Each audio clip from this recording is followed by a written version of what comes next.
Welcome to Loresho, our renovation project for this 4-bedroom house.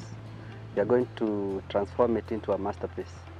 So today we are doing a bit of skimming, a bit of wall master, a bit of sanding for the parquet floors, turning it into a serene place for our client.